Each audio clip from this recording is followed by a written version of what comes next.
Hello everyone, welcome to Lost in the Reel. Today I'm going to be doing a joint review of two new releases. First up is the crime caper with gun-toting, drug-dealing preachers called Pixie.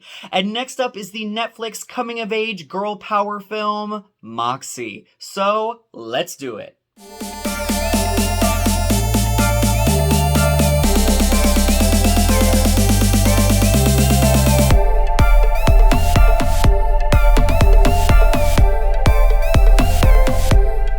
First up is the crime caper Pixie, which will be available for you to stream wherever you rent your movies on Friday, March 5th.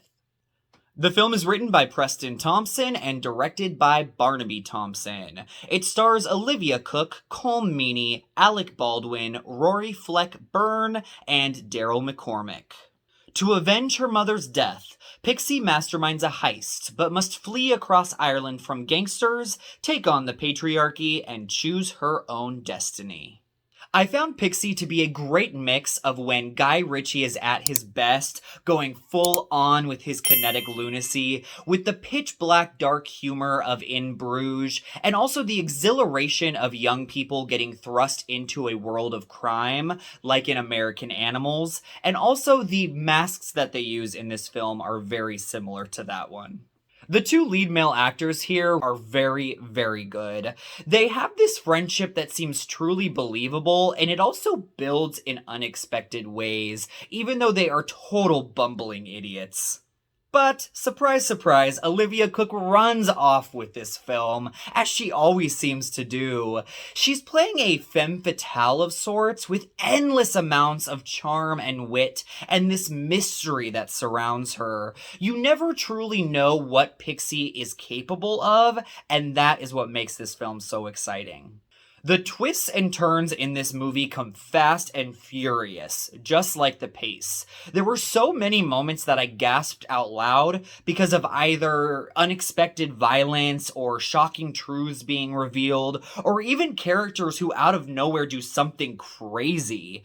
It makes for a really insane experience where you never know what's going to happen next. This film is also quite funny. Not necessarily laugh out loud funny, but more so like chuckle-worthy throughout the entirety of it. If you like pitch black, dry, sardonic humor, I think this is really going to work for you. I must say, I was enjoying the hell out of this ride for most of its runtime, but once we get to the destination, the climax, that's when I was kind of let down by it. This movie is only an hour and a half long, and this is one of the few instances where I feel like the film should have been longer. I wish that there was more build-up and more character development, especially with Alec Baldwin's villain, and then that climax and everything that happened after would have felt more earned.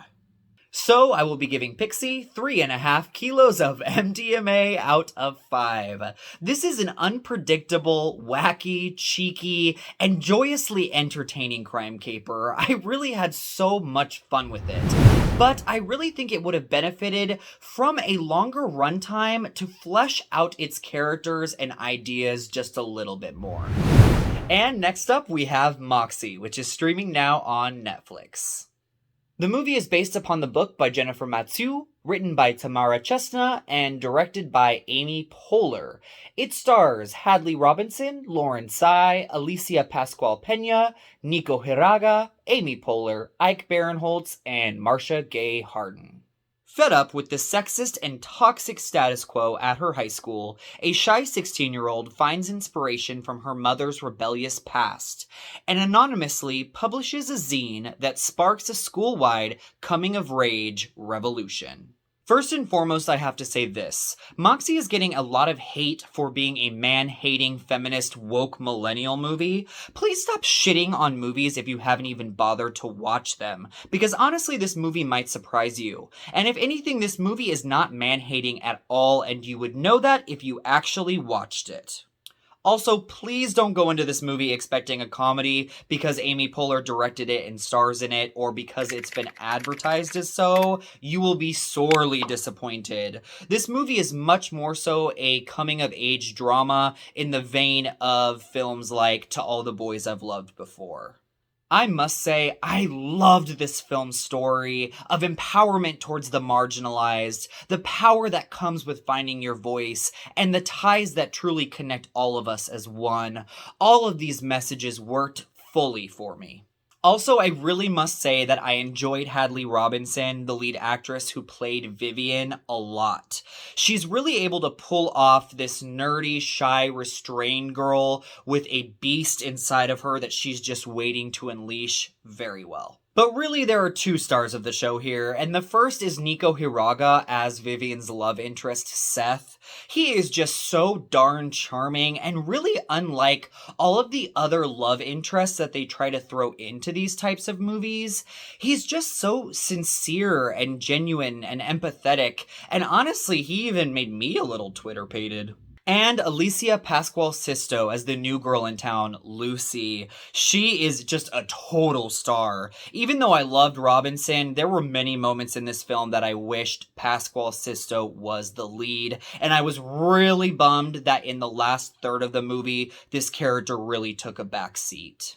I must say, though, that this movie has some weird as fuck narrative choices. Like, why is our lead character in a coffin listening to music? And why is she just blatantly chugging a bottle of booze at a football game at school in plain sight and no one's doing anything about it? And also, there's this big reveal between two characters that is played off so nonchalantly and is never brought up again. I don't know, there's definitely some weirdness with this movie. I also think that Poehler could have given this film a lot more energy, and Moxie would have worked so much better if it had been injected with the bite and edge of films like Mean Girls and Booksmart.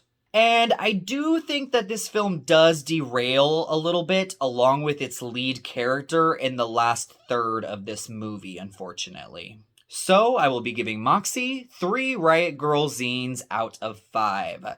This is a movie with a good heart, a fantastic message, and also some really great performances by up-and-coming young actors.